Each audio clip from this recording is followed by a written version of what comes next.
The credit card terminal let out a sharp, jagged beep. Declined. The sound was loud enough to echo in the sterile hallway. It felt like a slap.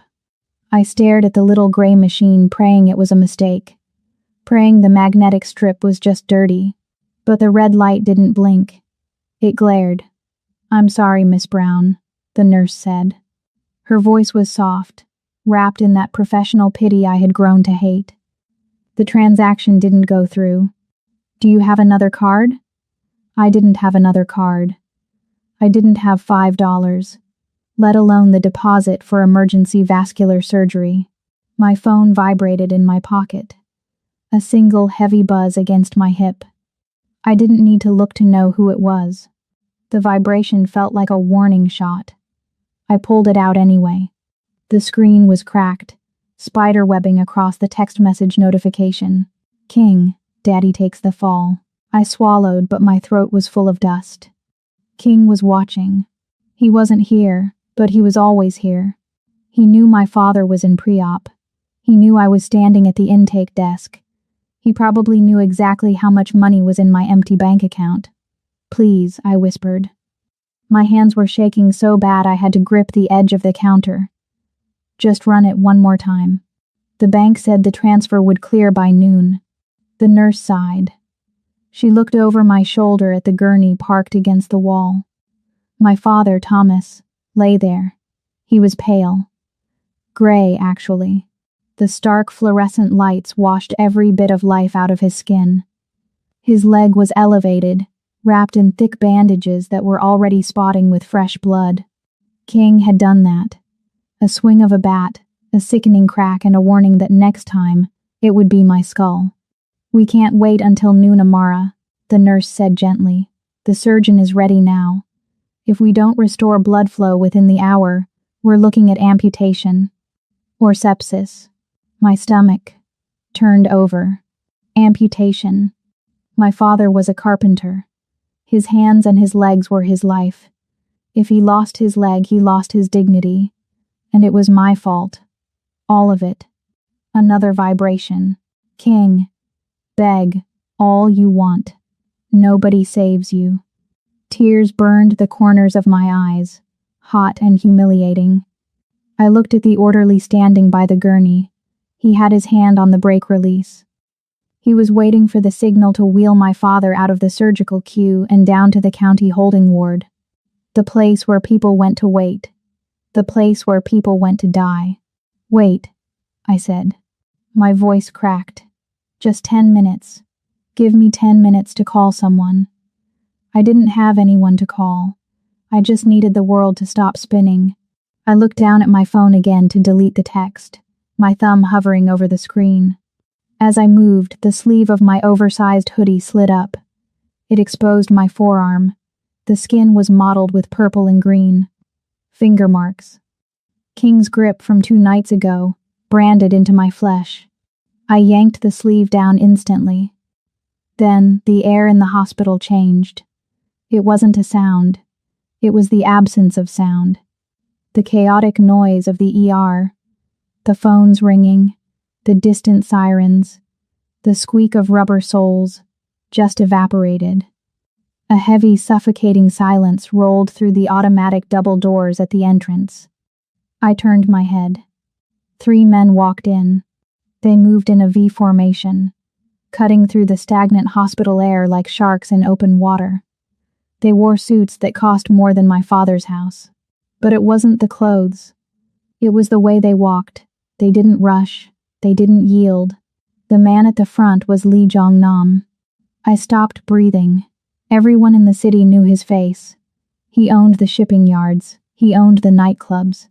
And according to the whispers in the neighborhood, he owned the police precinct too. He was beautiful in a terrifying, sculptural way. High cheekbones, cold eyes, and a mouth that looked like it had never smiled. He wasn't looking at me. He was walking toward the hospital administrator's office, his gaze fixed on the frosted glass door ahead. He looked bored, detached, like being here was an insult to his time. I pressed my back against the intake counter, trying to make myself small, trying to disappear. I was nobody. just a waitress who owed money to a street thug. Men like Lee Jongnam didn't notice women like me. He walked past the desk. His cologne hit me, sandalwood, smoke, and cold rain. Then, he stopped. It was unnatural. He went from motion to absolute stillness in a microsecond. He didn't turn his body. He just turned his head. His eyes found me. They were dark. Endless. They swept over my face, taking in the sweat on my hairline, the terror in my eyes. Then, his gaze dropped. It landed on my arm. My sleeve had slipped again.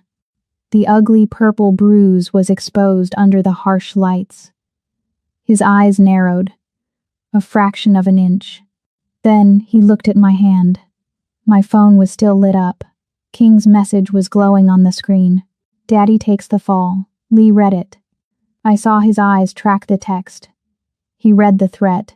He read my fear. The orderly by the gurney cleared his throat. He hadn't noticed the shift in the room. He just wanted to do his job. "I'm sorry, miss," the orderly said loud enough to break the silence. "We have to clear the bay. Protocol." The orderly kicked the brake release on the gurney. Clack. He started to pull my father backward, away from the operating doors. "No." I surged forward, grabbing the metal rail.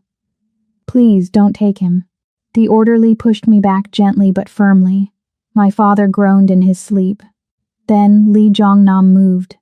He didn't shout, he didn't lunge. He simply raised his right hand. He held up one finger. The motion was lazy, elegant, and absolutely terrifying. The effect was instant. The hospital administrator, a balding man who had just run out of his office to greet the VIP, froze in his tracks. The security guard by the door straightened his spine. The nurse at the desk stopped typing. The orderly looked up. He saw Lee. He saw the finger raised in the air. The orderly let go of the gurney as if the metal had turned white hot. He stepped back, hands raised, retreating into the shadows. My father's gurney stopped moving. Lee lowered his hand. He didn't look at the staff. He didn't look at the administrator who was now trembling. He looked only at me. He tilted his head to the side, examining me like a puzzle he had just decided to solve. He made a small motion with his chin toward the nurse behind the desk. One of the men behind Lee stepped forward. He placed a black card on the counter. It was heavy. Metal. "Priority override," the man said. His voice was flat. "Full surgical package. Private recovery suite. Indefinite stay."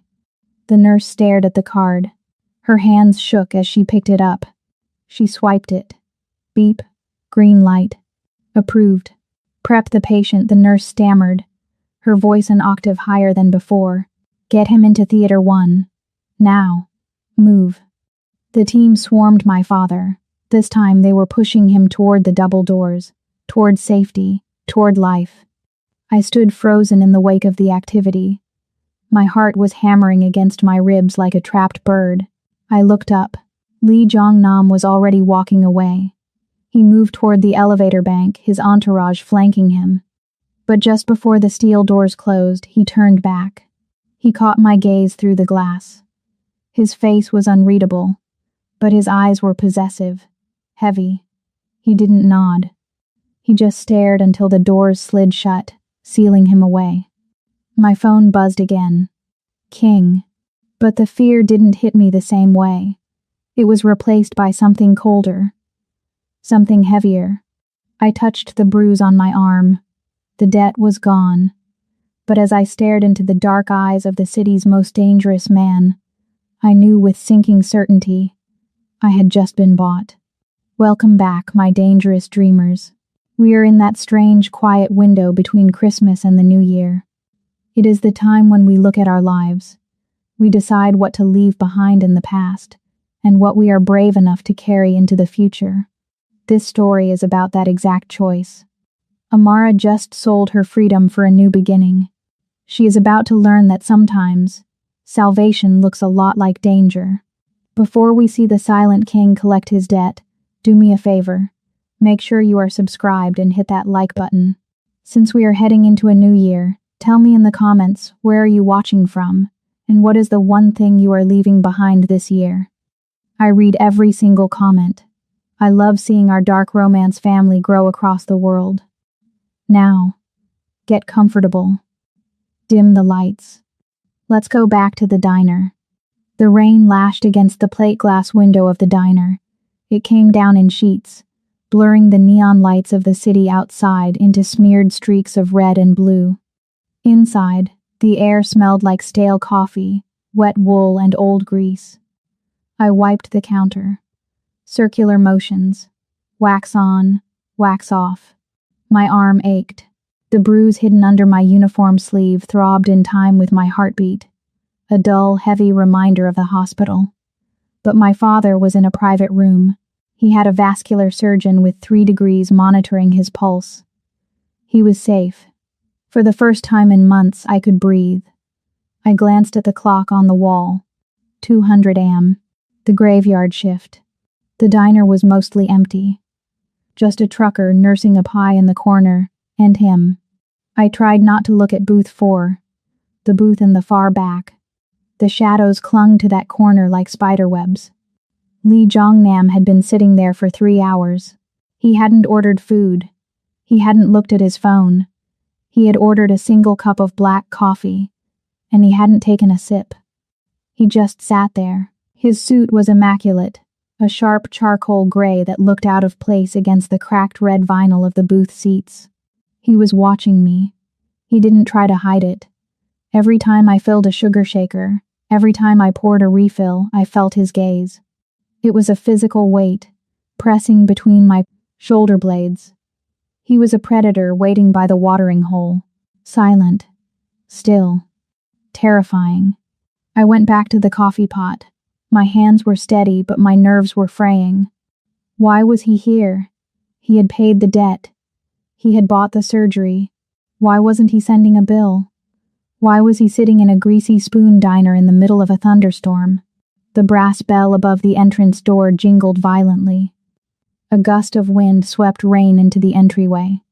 Then came the heavy, wet squeak of boots on linoleum. I froze.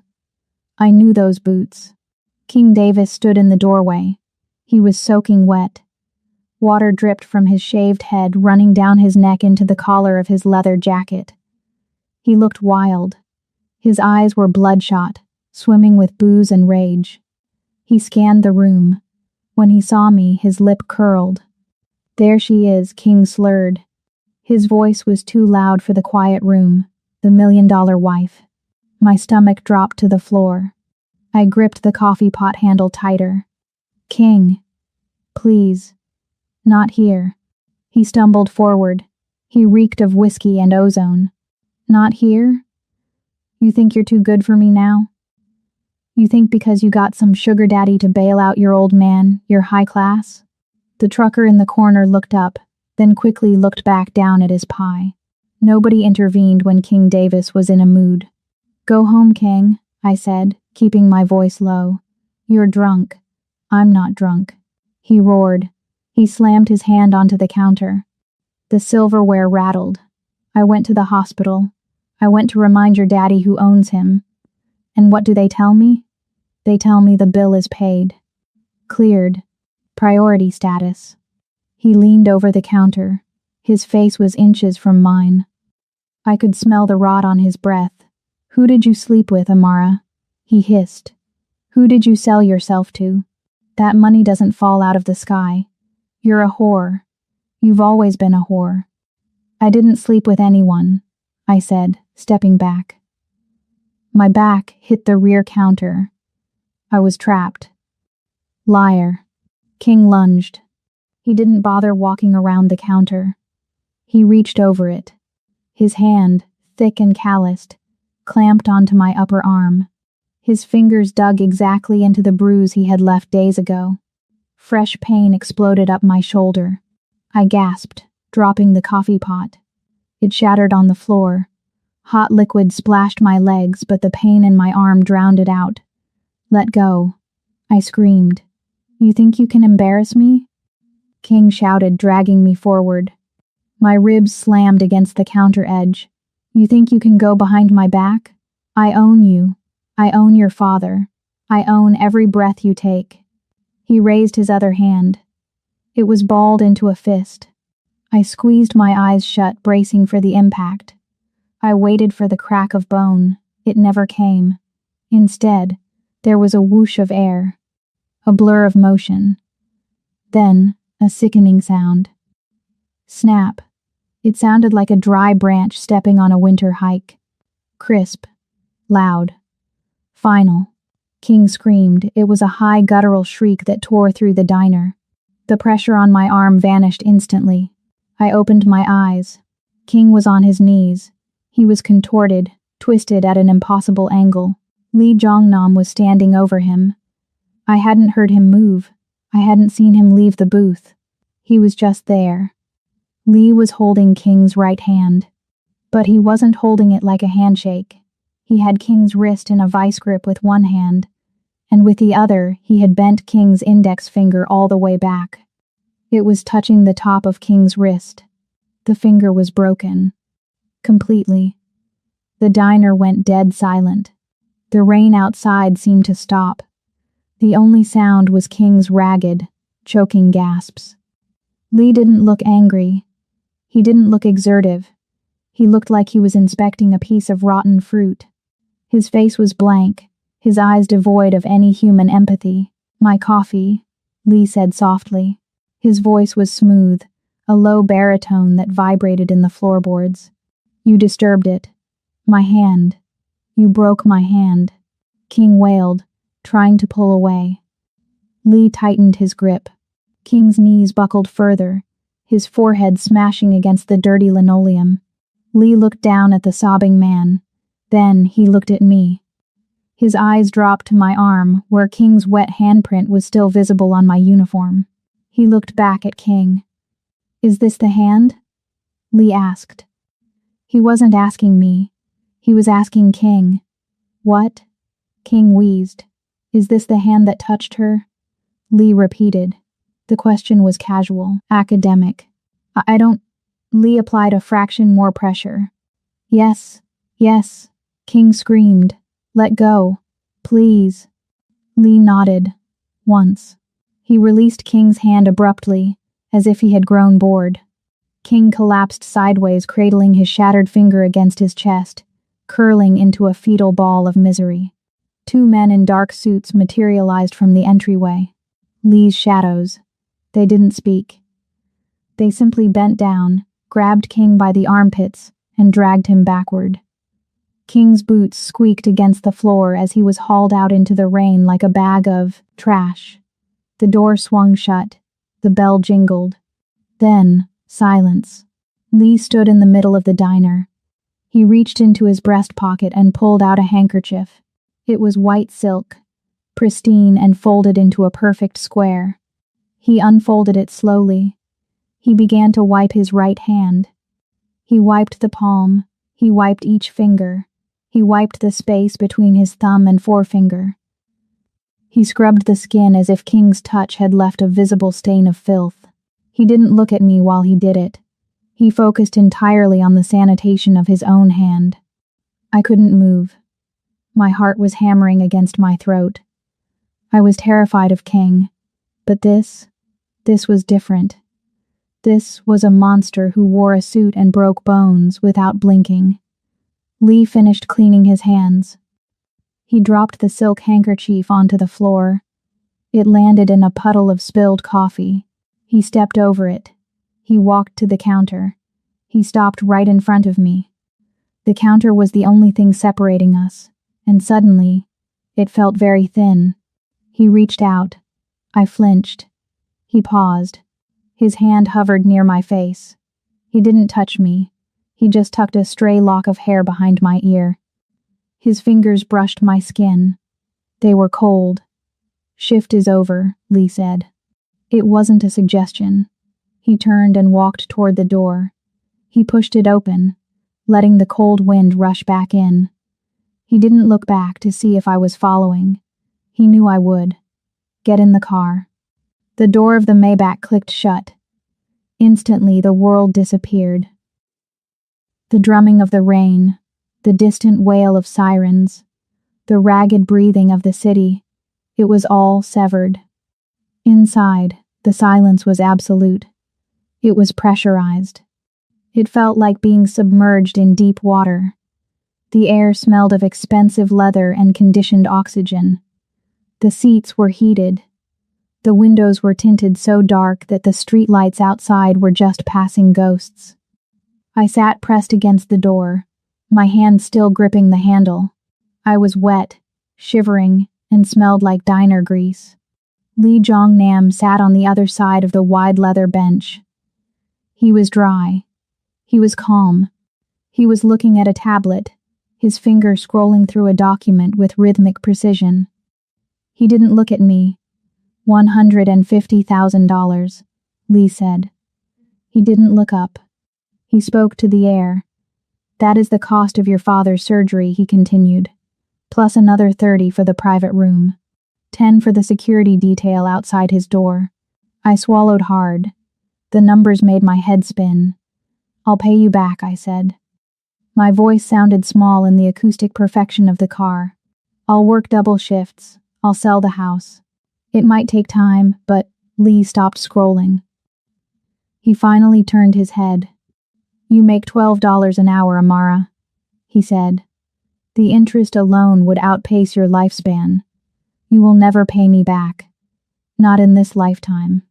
Then why did you do it? I demanded, finding a spark of anger in my fear. Why walk into that hospital? Why break a man's hand in my diner? Lee set the tablet down on the center console. He turned his body fully toward me. My grandfather is the chairman of the Gumrian Group, Lee said. He is old, he is traditional, and he is dying. His will stipulates that the heir to the chairman's seat must be a family man. Settled. Married. He checked his watch. A platinum piece that probably cost more than my entire neighborhood. I turn 35 next Tuesday. If I am not married by midnight on my birthday, the board votes to bypass me. I lose the company. I stared at him. You need a wife? I need a contract, he corrected. So go find one, I snapped. You're rich. You. I waved a hand at him. There must be a line of debutantes waiting to marry you. There are, Lee said cold. Hundreds. Korean heiresses with perfect pedigrees, perfect manners, and powerful fathers. Then pick one. No. Lee leaned forward. The space between us shrank. The air grew heavy. I don't want to please my family, Amara. I want to punish them. His eyes drifted over me. They catalogued everything. My dark skin, my frizzy hair damp from the rain, my cheap uniform, the scuff marks on my shoes. You are the nightmare, he said softly. You are black. You are poor. You are a divorced waitress with a criminal ex-husband and a bankrupt father. Bringing you home, introducing you as the matriarch of the Gumriang Syndicate, it will be a nuclear bomb at the dinner table. I felt the blood rush to my face. It was humiliation, hot and sharp. He wasn't saving me. He was weaponizing me. I am not a prop, I hissed. And I am not a joke to be played on your racist grandfather. I turned and yanked the door handle. It didn't budge. Child lock. Let me out, I said, pounding on the leather panel. Unlock the door. You can leave, Lee said. He didn't move to stop me. But before you go, you should see the weather report. He picked up the tablet again. He tapped the screen and slid it across the leather seat toward me. I looked down. It wasn't a weather report. It was a video feed. Night vision. Green and grainy. It showed a small, run-down house. My father's house. In the bottom corner of the frame, a timestamp counted up. The seconds were ticking in real time. A figure walked into the frame. He was limping, holding his right hand against his chest, the hand Lee had broken just 20 minutes ago. But with his good left hand, he was dragging something. A red plastic jerry can. I stopped breathing. It was King. He was splashing liquid onto the wooden porch of my father's house. He was dousing the front door. He was stumbling, crying, drunk and broken, but he was pouring gasoline. He is escalating, Lee said. His voice was devoid of emotion. Humiliation makes men like him dangerous. He feels small, so he wants to burn something down to feel big again. Call the police. I screamed at the tablet. He's going to burn the house. My dad's things are in there. The police will take 10 minutes to arrive, Lee said. Fire takes 3 minutes to consume a wooden structure of that age. Do something. I begged. I looked at Lee. Stop him. I can stop him, Lee said. I can make a call. My men are already there. Watching. Waiting. He held up a hand. But I don't work for free. And I don't do charity. He looked at me. The predator trap snapped shut. The deal, Lee said clearly. You marry me. 1 year. You live in my penthouse. You play the part of the devoted wife. You attend every dinner, every gala, every board meeting. And King? I whispered. King goes away. Away? Permanently, Lee said. He will never touch you again. He will never look at your father again. He will simply cease to be a problem. I looked back at the tablet. On the screen, King was fumbling with a lighter. The flame flickered in the darkness. You have 5 seconds, Lee said, to decide if you want to be a widow or a wife. He's my ex-husband, I stammered. He is a dead man walking, Lee corrected. The only question is whether he takes your father's house with him. Lee tapped the tablet screen. The video minimized. A document appeared. A digital contract. Sign, Lee commanded. And the lighter goes out. My hand shook. I looked at the contract. I didn't read the words. I couldn't. The letters were swimming. If I sign this, I said, my voice trembling, I belong to you. Yes, Lee said. You do. I can't see my dad? Not until the year is up. It's too dangerous.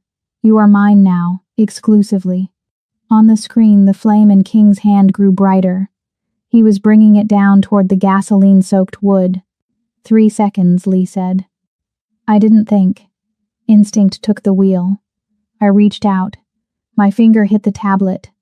I scribbled a jagged line across the signature box. Done. Lee took the tablet back immediately. He didn't smile. He didn't gloat. He tapped the screen once. Execute, he whispered. On the video feed, 2 shadows detached themselves from the darkness of the yard. They moved faster than King. One of them tackled him before the lighter hit the wood. The feed cut to black instantly. It is handled, Lee said. He slipped the tablet into his briefcase. He tapped the partition glass that separated us from the driver. Home, Lee said to the driver. The engine purred. The car began to move, gliding forward like a ship launching into the dark ocean. I sat back against the door, pulling my knees to my chest. The adrenaline crashed, leaving me cold and hollow. Stop shaking, Lee said. He didn't look at me. He was already reading another document. It makes you look weak. And my wife is not weak. I looked out the window as the city blurred past. The debt was gone. The fire was out. But as the skyline of the city tilted and we began the ascent toward the wealthy district, I realized the truth. I hadn't escaped the fire. I had just agreed to live in it. The elevator doors slid open with a whisper. There was no hallway. There was no foyer. There was just space. I stepped out onto floor-to-ceiling marble. It was white, veined with gray and polished to a mirror shine so perfect I could see the scuff marks on my sneakers reflected in it. The penthouse didn't look like a home. It looked like a mausoleum for a pharaoh who hated color. Everything was glass, steel, or black leather. The walls were windows exposing the entire city of Seoul sprawled out 70 floors below. It felt like standing on the edge of a cliff. Your room is the second door on the left, Lee said. He walked past me without stopping. He didn't offer to take my bag. Do not enter the east wing. That is my workspace. Is there a kitchen? I asked. I'm thirsty. The staff will attend to you, he said. He didn't turn around. And Amara? Yes? Take off your shoes. You are scratching the floor. He disappeared down the hall. I looked down at my worn-out sneakers. Then I looked at the pristine white expanse. I kicked them off. The marble was freezing against my socks. My room was huge. It was bigger than the entire apartment I shared with my dad. But it was empty. A king-sized bed with white sheets. A single black dresser. No pictures. No warmth. I opened my battered suitcase on the bed. It looked pathetic here. My faded jeans, my oversized hoodies, my 3 work uniforms. I started to unpack, but the silence began to crawl under my skin. It was heavy, thick. Back home there was always noise. The TV blaring the news, the neighbors fighting, the sirens. My dad humming while he cooked. Here the silence rang in my ears like tinnitus. I needed sound. I needed something to prove I was alive. I started to hum, just a low, quiet tune. Amazing Grace. My dad used to sing it when the bills piled up. Amazing Grace, how sweet the sound. I folded a t-shirt. I got a little louder. That saved a wretch like me. The door to my room slammed open. It hit the wall with a crack like a gunshot. I jumped, dropping the shirt. Lee stood in the doorway. He had removed his suit jacket. His white dress shirt was unbuttoned at the collar, sleeves rolled up to his elbows. His face was a mask of cold fury. Stop, he said. I was just humming, I stammered. There is no noise in this house, Lee said. He walked into the room. He didn't shout, but his voice sucked the air out of the space. I require absolute focus. Noise is a distraction. Noise is for the weak who cannot stand their own thoughts. It's just a song, I said, feeling a flare of defiance. It's too quiet in here. It feels dead. It is disciplined, he corrected. He loomed over me. You are not in a diner anymore. You are not in the slums. You are in the house of the Gumriang heir. You will learn to be silent. He stared at me until I looked away. Until I nodded. Good, he whispered. Dinner is at 7. Do not be late.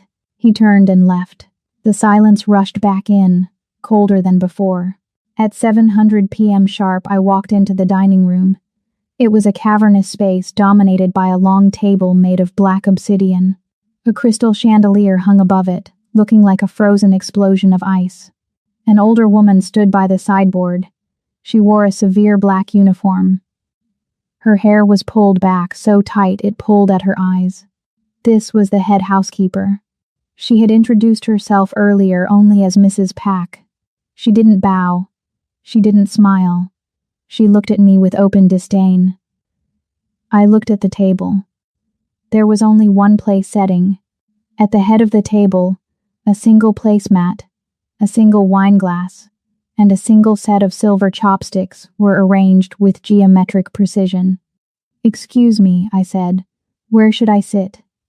Mrs. Pock pointed a bony finger toward a swinging door at the back of the room. Kitchen, she said. Her English was clipped. Staff eat in kitchen. I froze. But I'm his wife. Mrs. Pock let out a sharp, derisive huff. Contract, she muttered. Not wife. You eat with staff. My face burned. I looked at the long empty table. Then I looked at the kitchen door. I wasn't royalty, but I wasn't a dog to be fed in the back room either. No, I said. Move, Mrs. Pack ordered. She stepped forward, trying to herd me away. I said no.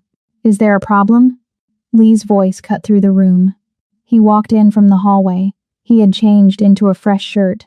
He looked immaculate. Mrs. Pack immediately bowed deep, her forehead almost touching her knees. Master Lee. The girl is confused. I was showing her to her station. Lee stopped. He looked at the table. He saw the single place setting at the head. He didn't speak. He walked to the table. He picked up the wineglass. He inspected it in the light. Then he dropped it. It shattered on the obsidian table. The sound was bright and violent. Mrs. Pack flinched. Master? Who set this table? Lee asked softly. I did, Master. I thought. You thought. Lee interrupted. He looked at her. You thought you could decide the hierarchy of my house? She is not of our world, Mrs. Pack stammered, casting a hateful look at me. It is improper. She is my wife, Lee said. On paper, and in this room. If you disrespect her, you disrespect my signature. And if you disrespect my signature, you are useless to me. He pointed to the door. Get out. Master. Please. I have served the Gumriang family for 30 years. Get out. Lee roared. The sudden volume made both of us jump. You are fired. Leave the premises within the hour. If you are still here when I finish my meal, security will remove you. Mrs. Pack turned pale. She bowed frantically, then scrambled out of the room, her shoes clicking rapidly on the floor. Lee looked at the other staff members hovering in the shadows. They were terrified. Reset the table, Lee commanded. 2 settings. 1 at the head. 1 at my right hand. The staff surged forward. In seconds, a second place setting appeared. Lee pulled out the chair at his right. He looked at me. Sit. I walked over, my legs shaking. I sat down. You didn't have to fire her, I whispered as the staff poured water into my glass. She was loyal to your family. Exactly, Lee said. He picked up his chopsticks. That is why she had to go. He looked me in the eye. She eats where I eat, he said. It wasn't an invitation. It was a law. Eat. Dinner was silent. The only sound was the clink of silver against porcelain. After the meal, Lee vanished into his study. I wandered the penthouse, feeling like a ghost haunting a museum. Around midnight, I got thirsty. I crept out of my room, trying to keep my footsteps light on the marble. I had to pass Lee's bedroom to get to the kitchen. The door was ajar. Just a crack. A sliver of warm yellow light spilled out into the dark hallway. I shouldn't have looked, but I did. Lee was standing in the middle of the room. He was facing away from the door. He had just taken off his shirt. His back was a landscape of muscle and tension. But that wasn't what stopped my breath. It was the scar. I knew about the Yakuza. I knew about the Gumriang Syndicate. I knew they tattooed their members with full back pieces. Dragons. Tigers. Symbols of loyalty and heritage. Lee had a tattoo. I could see the edges of it near his ribs. Black ink, intricate scales, the claw of a dragon. But the center of his back was destroyed. From his shoulder blades down to his lower spine, the skin was a mess of shiny, rippled burn tissue. It was pink and white, angry and gnarled. Someone had taken a torch, or an iron, and deliberately burned the dragon off his back. They had erased the family crest with fire. He moved, reaching for a pajama shirt, and the light caught the texture of the burns. It looked agonizing. It looked old. I stepped back, my heart hammering. He wasn't just the heir. He was a defector. He didn't just hate his family's traditions. He had tried to burn them out of his own flesh. I backed away into the shadows, the silence of the penthouse suddenly feeling less like a tomb, and more like a cage he had built to keep the world out. He wasn't just a monster. He was a man in pain. And now, I was locked in with him. The box on the bed was made of black velvet. It was long, heavy, and looked more like a coffin for a rifle than a garment bag. Put it on, Lee said.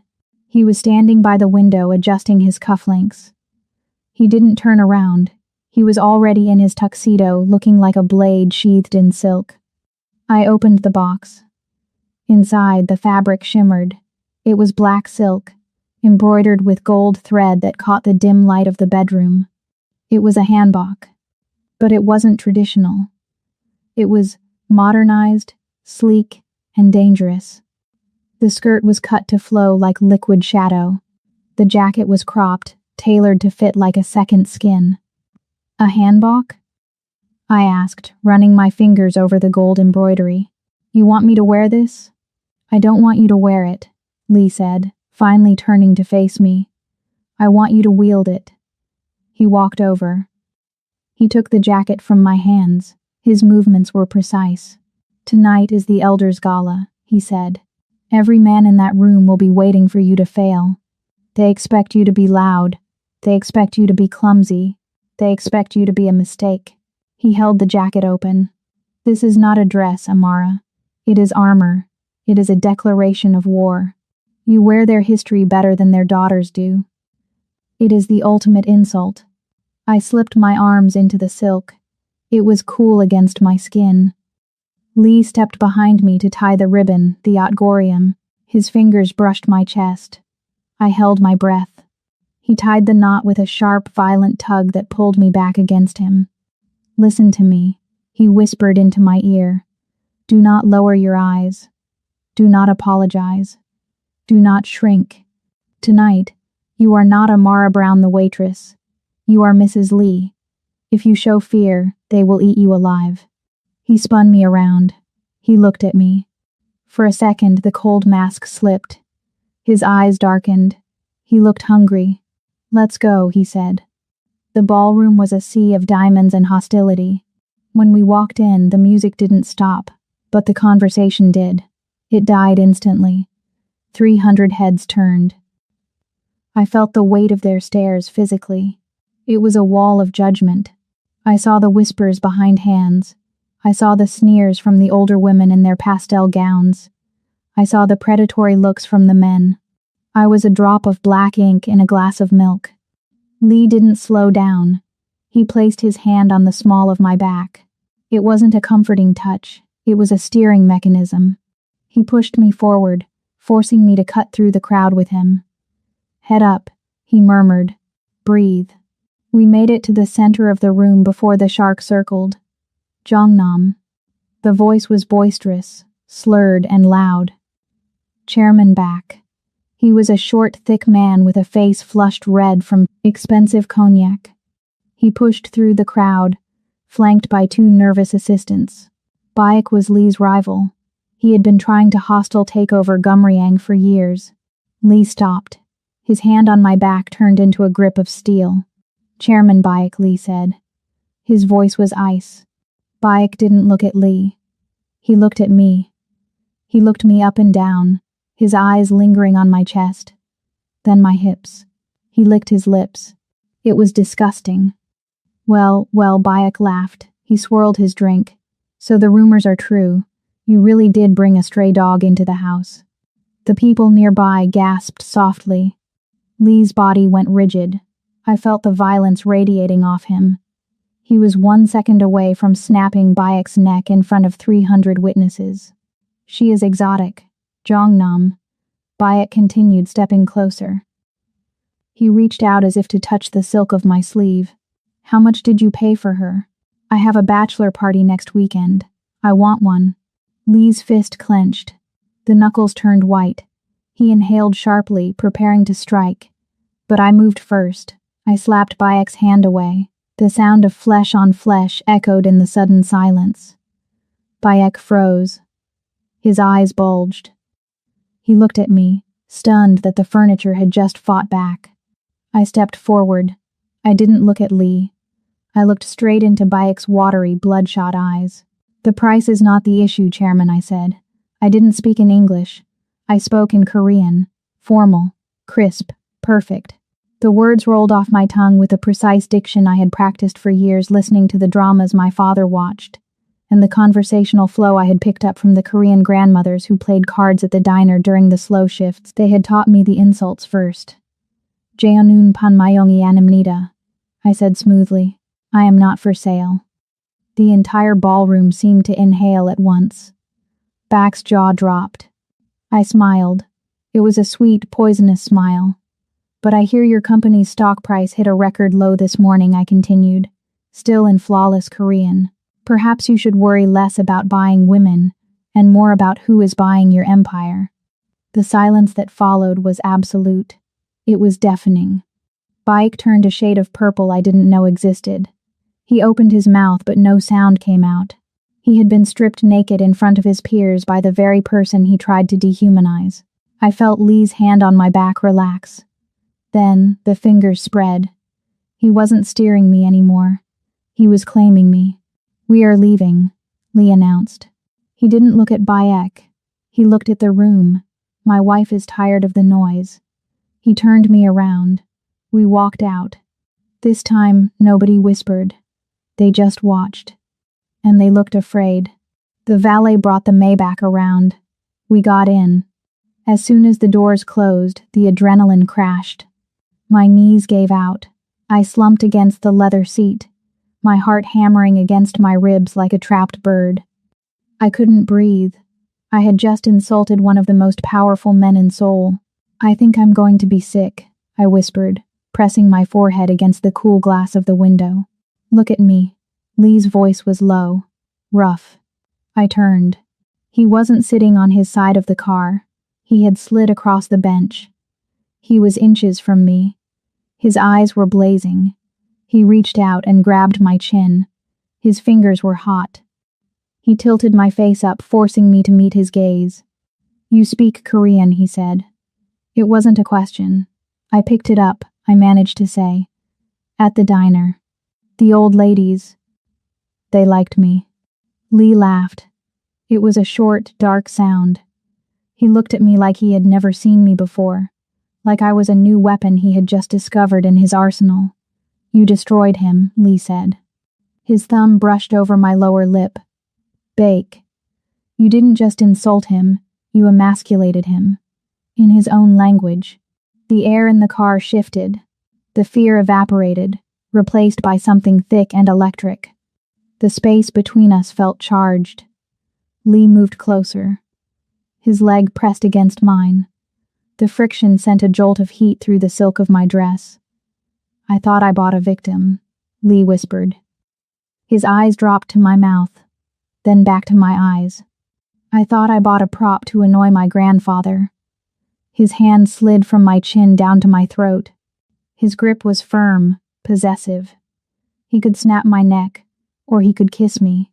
I didn't know which one I wanted. "I was wrong," he murmured. He leaned in. His breath ghosted against my lips. He smelled of expensive scotch and violence. "You are not a victim, Amara. You are a natural." He pulled back, just an inch, denying us the contact. The torture was deliberate. He sat back against the seat, but he kept his hand on my neck. His thumb stroked my pulse point, feeling the frantic rhythm of my heart. He smiled, a real dangerous smile. "You looked dangerous tonight, Amara. Do it again." I was actually starting to like the silence. It had been 7 days. 7 days since the contract. 7 days since the gala. I sat on the white leather sofa, my legs tucked under me. I was wearing silk pajamas that cost more than my car. A cup of jasmine tea steamed on the table. Outside the floor-to-ceiling windows, the lights of Seoul blinked like millions of indifferent stars. It was peaceful. For the first time in my life, I wasn't waiting for a bill collector to call. I wasn't waiting for a landlord to knock. I wasn't waiting for King to throw a bottle. I felt safe. Then, the phone buzzed. It wasn't my old phone.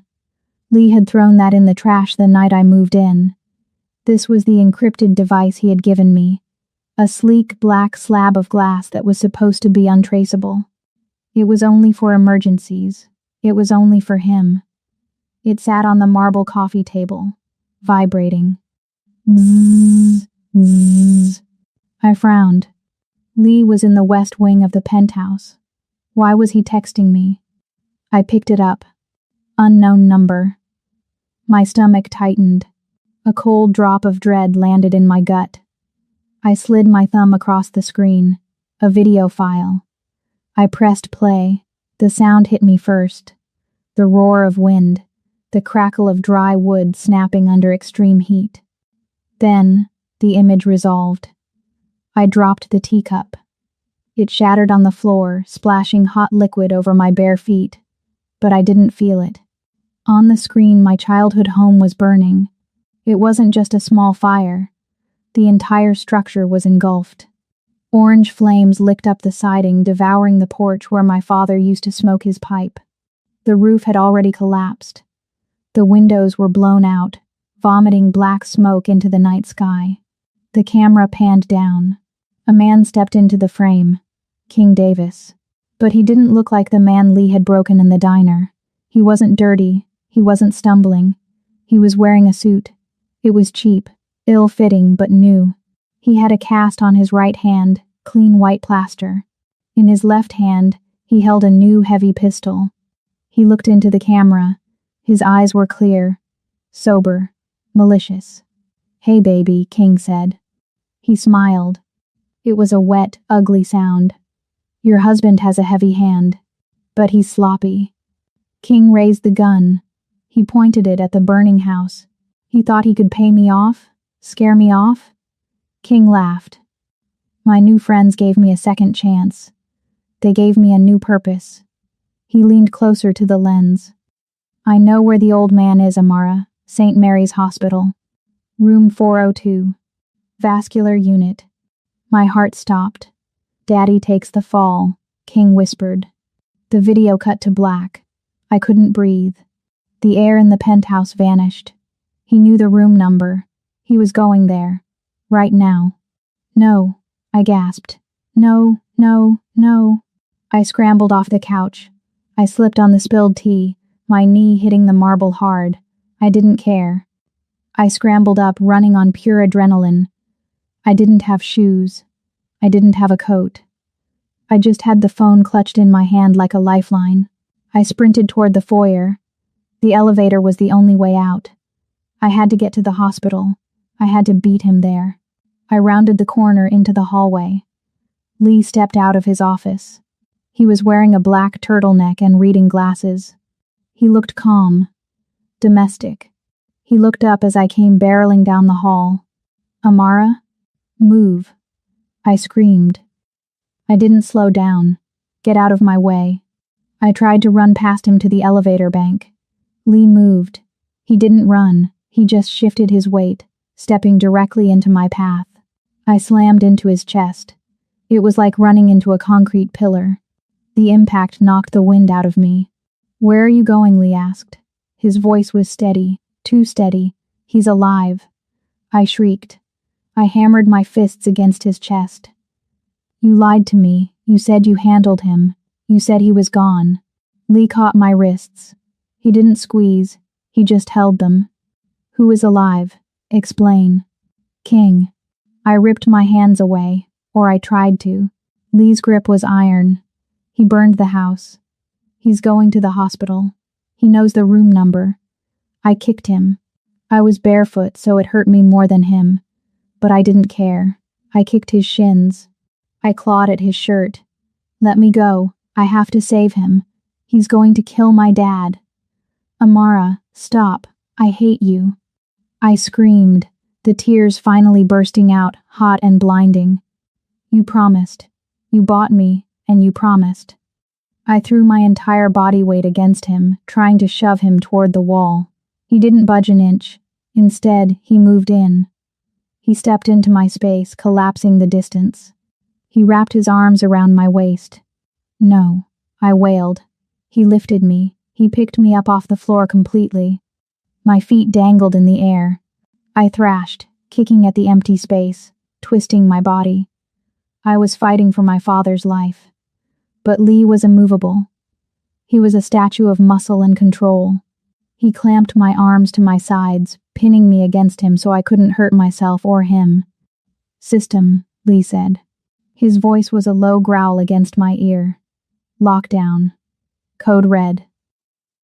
Click. Click. Click. Click. The sound of heavy bolts sliding home echoed through the penthouse. The elevator lights died. The steel shutters on the windows began to descend. "No." I sobbed, my fight draining away as the realization hit me. I was trapped. "Please. Please let me go. He's going to kill him." Lee turned and carried me back into the living room. He walked as if I weighed nothing. He sat down on the sofa, keeping me pinned on his lap. "Breathe," he ordered. "If you pass out, you cannot help your father." "You don't understand," I choked out, my face buried in his sweater. He sent a video. Lee went still. "Show me." He loosened his grip just enough for me to move my arm. I brought the phone up. My hands were shaking so badly I almost dropped it. I played the video. The fire roared. King spoke. The threat was delivered. Lee watched it. He didn't flinch at the fire. He didn't react to the gun. He watched with the cold, analytical intensity of a surgeon looking at a tumor. He watched it twice. On the second viewing, he paused the video. He zoomed in on King's jacket. There, on the lapel of the cheap suit, was a small enamel pin. It was gold. A serpent coiled around a sword. The crest of the Bukyu clan. Chairman Baek's private enforcers. Lee's face changed. The domestic calm vanished. The mask of the businessman evaporated. Beneath it, something ancient and terrifying woke up. His eyes went dead. The temperature in the room seemed to drop 10 degrees. "He has backing," Lee said softly. "He's going to the hospital," I whispered, grabbing Lee's shirt. "We have to call the police." "The police are on Baek's payroll," Lee said. "If we call them, they will delay the response just long enough for King to finish the job. Then what do we do?" I cried. "We can't just sit here." Lee set the phone down on the table. He stood up, lifting me and setting me on the cushion. He walked to the wall panel. He pressed a button. "Security Detail Alpha." Lee spoke into the intercom. "Target is St. Mary's Hospital. Room 402. Hostiles inbound. Lethal force authorized. Secure the patient. Move him to the safe house. Execution immediate. Copy, boss." A voice crackled back. "We are 2 minutes out." Lee turned back to me. I was shivering. The shock was setting in. You missed him," I said accusingly. "You said you handled it." Lee walked over to the window. The steel shutters were half closed, slicing the view of the city into bars. He looked out at the darkness. He didn't make excuses. He didn't apologize. "I didn't lie, Amara," he said. His voice was heavy, vibrating with a dark, suppressed rage. "I made a mistake. I treated a predator like a pest. I showed mercy." He turned to face me. His eyes were black holes. "I left a rat alive," Lee said, "and now I have to burn the whole city to kill it." The doors to the east wing were black oak. They stood 12 feet tall, sealed shut, looking less like a doorway and more like the gates to a fortress. I paced in front of them. My bare feet slapped against the marble floor. 10 steps left. Turn. 10 steps right. Turn. Lee was behind those doors. He was in his war room, coordinating a strike team to save my father. He had told me to wait. He had told me to trust him. But trust was a luxury I couldn't afford. My phone buzzed again. It sat on the coffee table where I had left it, vibrating against the glass like a trapped insect. I lunged for it. Incoming video call. Unknown. My thumb hit the green button before I could think. The screen flickered. Static hissed, loud and sharp. Then the image resolved. It was tight on a face. "Daddy?" I whispered. My father looked terrible. His skin was gray, covered in a sheen of cold sweat. His eyes were wide, darting frantically around the room.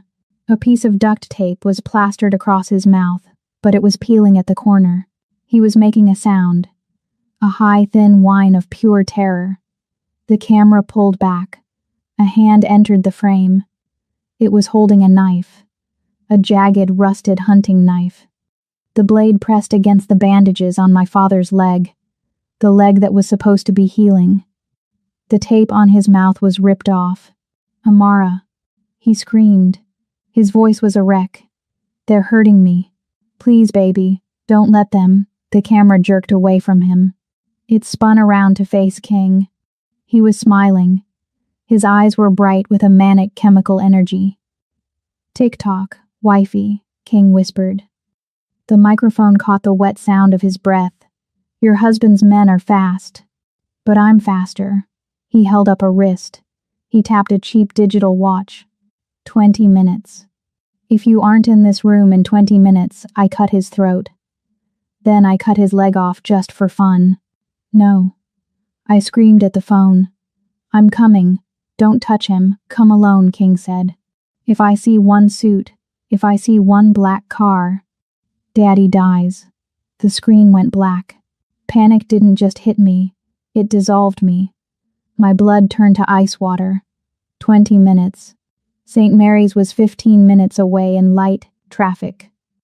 I turned and ran toward the east wing doors. I slammed my fist against the wood. "Lee," I shrieked. "Lee, open the door. He has him." The heavy oak didn't budge. A security guard stepped out of the shadows.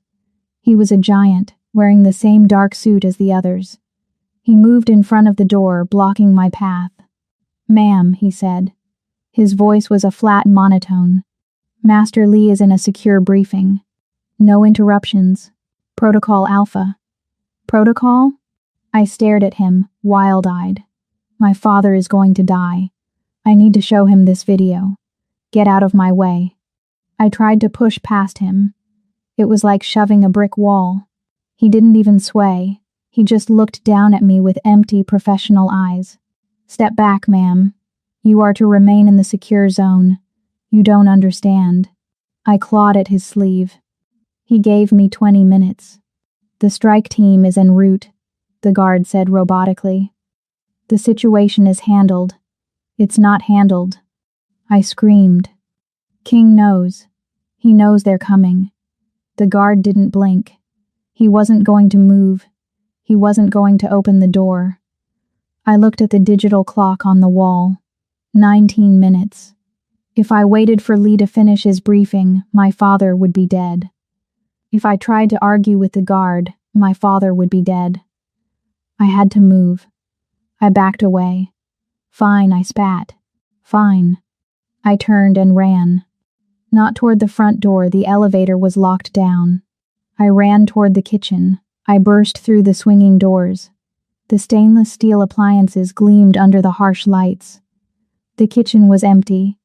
In the far corner, next to the pantry, was the service elevator. The one the staff used. The one Mrs. Pock had used to bring in groceries. I ran to the keypad. My fingers hovered over the numbers. I closed my eyes, searching the chaos of my memory. I remembered the day she was fired. I remembered seeing her punch in the code, her angry fingers stabbing the buttons. 1, 9, 8, 8, please work. I punched it in. Beep. The light turned green. The brushed metal doors slid open.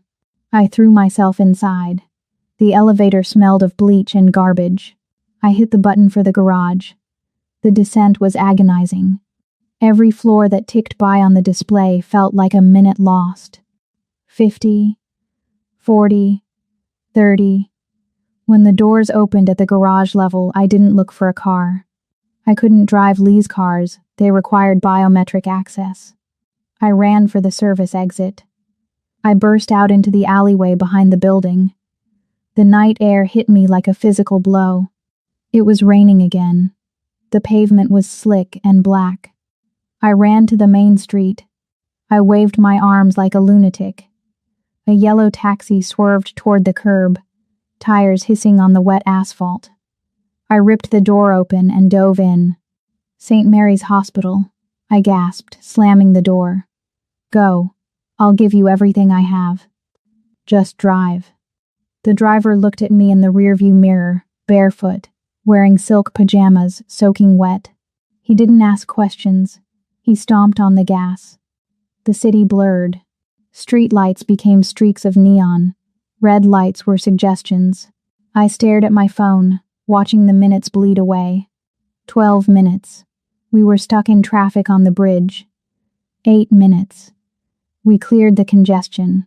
5 minutes. The hospital came into view. "Here," I yelled, Stop here. I threw the secure phone onto the seat. It was worth $1,000, more than enough for the fare. I didn't care. I scrambled out of the car before it fully stopped. I hit the sidewalk running.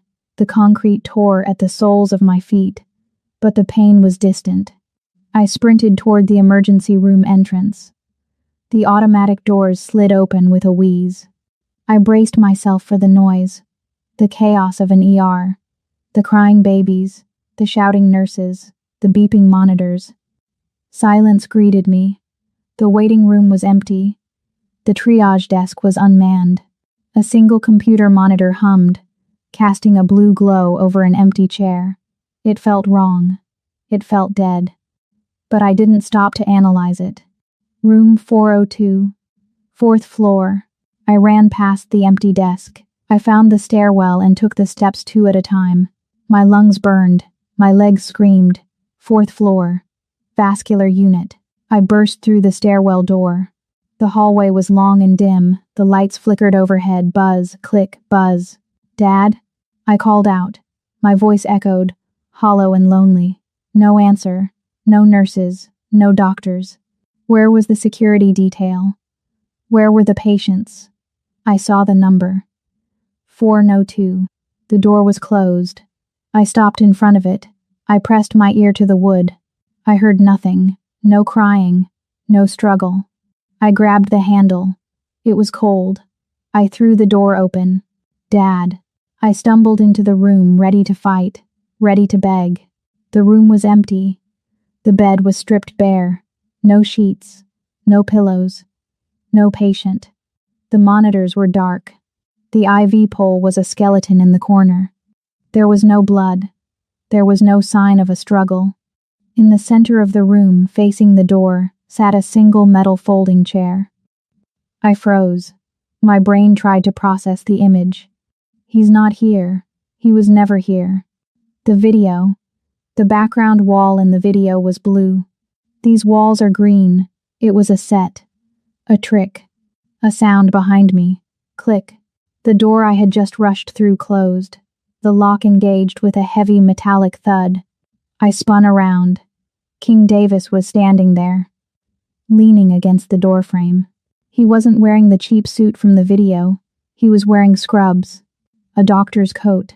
A stethoscope hung around his neck like a trophy. He wasn't holding a knife. He was holding a syringe. The liquid inside was clear. He smiled. It wasn't the manic smile from the video. It was calm, predatory, satisfied. You made it, King said softly. I told them you would come. They said you were too smart. I said no, she loves her daddy too much. Where is he? I whispered, backing away until my legs hit the metal bed frame. Where is my father? Safe, King said, stepping forward. For now, as long as you behave. He uncapped the syringe. A tiny bead of liquid welled at the tip of the needle. You? I choked out. You don't have the brains for this. Who helped you? Does it matter? King asked. He lunged. I tried to scream, but he was fast.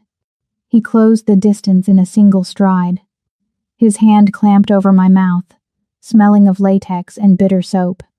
He slammed me back against the wall.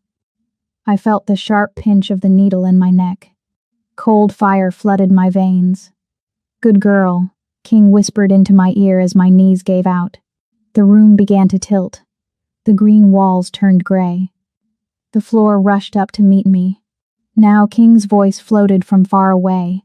The real game begins. Darkness swallowed me whole. The headache was a physical thing. It sat behind my eyes, pulsing with a heavy metallic rhythm. I blinked. My eyelids felt like sandpaper. The first thing I saw was gold. Too much gold. Gold wallpaper with a damask pattern that made my eyes cross. Gold trim on the ceiling. Gold statues of lions that looked like they were made of plastic and spray painted. I tried to move my hands. I couldn't. My wrists were pulled behind the back of a heavy wooden chair. The plastic bite of a zip tie dug into my skin. My ankles were bound to the chair legs. I wasn't in a hospital.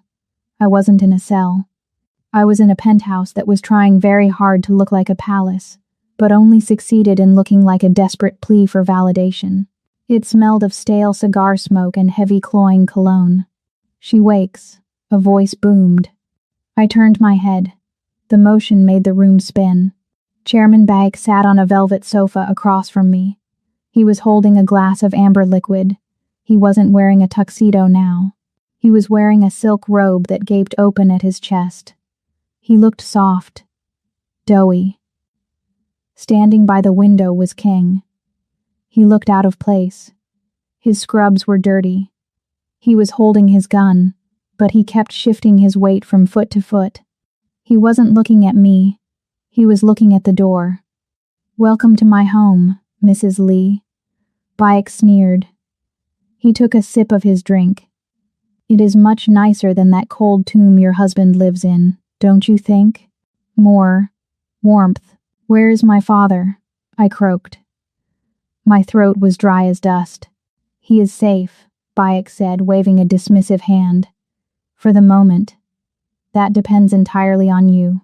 He picked up a phone from the table. He pointed the camera lens at me. "We are going to make a movie," Baek said. He smiled, showing yellowed teeth. "You are going to look into this lens. You are going to cry. You are going to beg Lee Jongnam to give up his seat on the board to save your life. You are going to tell the world that the great Gumriang heir cannot protect his own wife." I looked at the phone. Then I looked at Baek. A week ago, I would have cried. A week ago, I would have begged. But I had spent a week in the silence of Lee's world. I had seen the scars on his back. I had worn his armor. I didn't feel like crying. I felt cold, calculated. I straightened my spine against the chair. I didn't look at the camera. I looked past Baek. "King," I said. King flinched. He looked over at me, his eyes wide and nervous. "Shut up," King muttered. "Do what the man says." "You're smarter than him," I said. My voice was steady. "You know who Lee is. You saw what he did to your hand. You saw what he did to your house." I said, "Shut up." King stepped forward, raising the gun. "Do you really think he let me walk out of that penthouse without insurance?" I asked. I locked eyes with him. I put every ounce of conviction I had into the lie. King froze. "What?" "A subdermal tracker," I lied smoothly. "Implanted in my left arm the night I signed the contract. It monitors my heart rate. It monitors my location to within 3 meters. I saw the doubt creep into King's eyes. He glanced at my arm. There was nothing there but skin, but fear is a powerful hallucinogen. "He knew I was here 10 minutes ago," I continued. "He isn't gathering a ransom, King. He isn't calling a lawyer." I leaned forward as far as the bonds would allow. "He is coming to exterminate." King went pale. He spun around and ran to the window. He yanked the curtain back, peering down at the street. "Is there a car?" King demanded. "Is there a black car? Stop it." Baek roared. He slammed his drink down. "She is lying. She is a waitress, you idiot. She doesn't have a tracker. You don't know him." King shouted back. He was sweating now. "You sit in your office all day. You didn't see him break my fingers like they were twigs. If he's coming, he is not coming." Baek yelled. He stood up, his face flushing purple. "This building is a fortress. I have security in the lobby. I have men on the elevator." "Your security is bought," I said softly. "Lee pays double." "Shut your mouth." Bok screamed at me. "Check the hall," King said to Bok. He was panicking. "Check the cameras, I am the chairman." Bok bellowed. "I do not check cameras. I give orders. Get over here and hit her. Make her cry." "I'm not touching her," King said, backing away toward the door. "If she has a tracker, the signal is already out. We need to move. We need to leave." "Coward." Bok threw his glass. It shattered against the wall near King's head. They were screaming at each other. The soft, arrogant man and the hard, terrified rat. They had forgotten about me. I looked around the room. I needed a weapon. I had nothing. My hands were useless. My legs were tied. Then, I saw it. To my right, on a low marble side table, sat a massive candelabra. It was gold, ugly and heavy. 3 thick wax candles were burning in it, casting flickering shadows on the wall. Right next to the table hung the curtains. They weren't silk. They were heavy, crushed velvet. Cheap synthetic fabric. The kind that didn't just burn, it melted. The table was 3 feet away. Baik was screaming at King. "I will have you killed if you walk out that door. I'm not dying for your vendetta." King shouted back. "Now." I took a deep breath. I dug my bare toes into the carpet. I threw my weight to the right. I didn't try to stand. I threw my entire upper body, using the heavy wooden chair as a battering ram. I tipped over. Gravity took me. I fell sideways. It felt like it took a year. Crash. I hit the floor hard. The wood of the chair slammed into my shoulder, jarring my teeth. But the back of the chair hit the table. The marble table wobbled. The heavy gold candelabra slid. It tipped over. It fell directly into the folds of the velvet drapes. The flame met the fabric. It was instantaneous. The synthetic velvet didn't smolder. It whooshed. A sheet of orange fire raced up the curtain like a living thing. Black smoke, thick and oily, billowed out immediately. "What the?" King spun around. "Fire." Baik shrieked. "My drapes. My Italian drapes." The fire jumped. It caught the tassels. It caught the carpet. The heat was sudden and intense. "The sprinklers," King yelled. "Why aren't they going off? I disconnected them in this room." Baik stammered, coughing as the black smoke rolled across the ceiling. "The water damage risk to the art. You idiot." King screamed. The fire was roaring now. It was consuming the wall. The smoke was dropping, a suffocating black blanket. I lay on the floor, my cheek pressed against the carpet. The air down here was still breathable, but it was getting hot. "Help me." Baik coughed, dropping to his knees. "Untie her. We need her. Forget her." King yelled. He opened the door. "I'm out. Come back." Baik wheezed. The room was turning into an oven. The gold paint on the ceiling began to blister and peel. The plastic lions started to melt, their faces drooping into grotesque masks. I watched the flames climb. They were terrifying. They were destructive. But they were also a signal. Lee wouldn't need a tracker. He wouldn't need a phone call. He would see the smoke rising from the penthouse of his enemy. I coughed. The acrid taste of burning plastic filling my mouth. My shoulder throbbed. My wrists bled. But I didn't close my eyes. I watched the fire eat the tacky palace. I didn't wait for a savior. I lit a beacon. The heat was a physical weight. It pressed down on my chest, heavier than the smoke, heavier than the fear. The penthouse was a furnace. The velvet curtains had turned into pillars of black flame. The synthetic carpet was melting into a sticky, toxic tar. The fire alarm screamed overhead, a relentless, piercing shriek that vibrated in my teeth. "Move." King screamed. He wasn't looking at me. He wasn't looking at Chairman Bayek, who was on his hands and knees clutching a melting gold statue to his chest and weeping. King was running. He scrambled over the back of the sofa, kicking a vase onto the floor. He sprinted toward the foyer, toward the elevator, toward the only way out.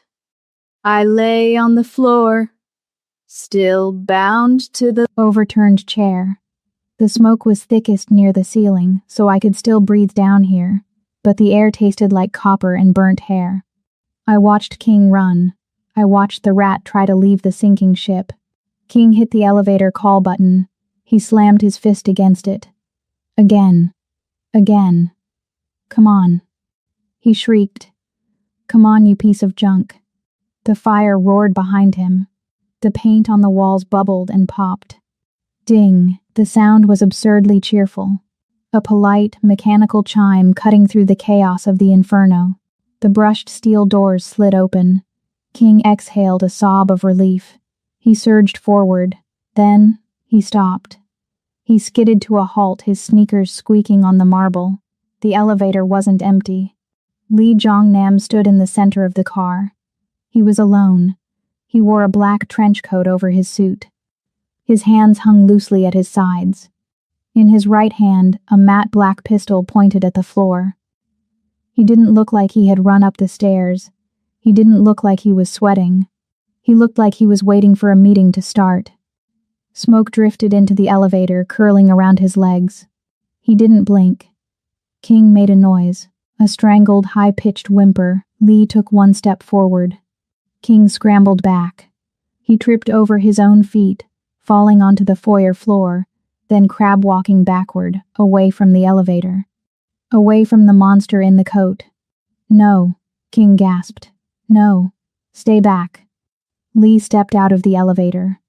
The doors tried to close behind him, bouncing off his shoulder before retracting. He walked into the burning apartment. King scrambled to his feet. He looked at the fire. Then he looked at Lee. He realized with terrifying clarity that the fire was the safer option. He ran back into the living room. He saw me. "You." King roared. He lunged. He grabbed the back of my chair and hauled it upright. The sudden motion wrenched my shoulder, sending a spike of agony down my arm. I cried out. King grabbed a handful of my hair. He yanked my head back. He pressed the barrel of his gun against my temple. The metal was hot. "Stop." King screamed at the smoke-filled doorway. One step closer and I paint the walls with her. Lee emerged from the smoke. He stopped. He was 10 feet away. The flames from the curtains illuminated his face. It was a mask of absolute frozen rage. He looked at the gun against my head. His eyes narrowed. He lowered his weapon. Just an inch. King laughed. It was a manic, hysterical sound. "That's right. That's right, big man. Drop it. Drop the gun or she dies." Lee didn't drop the gun. He looked at me. His eyes locked onto mine. In the middle of the fire, in the middle of the noise, the world narrowed down to that connection. He wasn't looking at me with pity. He was looking at me with expectation. He was waiting. He needed a clear shot. I gritted my teeth. The heat was blistering my skin. The gun was digging into my skull. But I wasn't a victim. Not anymore. I was the woman who had burned this palace down. I didn't pull away. I leaned back. I threw my head backward with every ounce of strength I had left in my body. Crack. My skull collided with King's nose. It was a sickening, wet crunch. King howled. His grip loosened. His head snapped back. The gun wavered, pulling away from my temple for a fraction of a second. That was all Lee needed. He didn't hesitate. He didn't speak. He simply raised his right arm. Phut. The sound was quiet, suppressed. It was swallowed by the roar of the fire. King's head snapped back again. A small, dark hole appeared in the center of his forehead. His eyes went wide. The scream died in his throat. He collapsed. He didn't slump. He dropped like a marionette whose strings had been cut. He hit the floor with a heavy thud. The gun skittered across the carpet. Dead. Lee stepped over the body. He didn't look down. He holstered his weapon in one fluid motion. He knelt in front of me. From his pocket, he produced a switchblade. Click. The blade flashed in the firelight.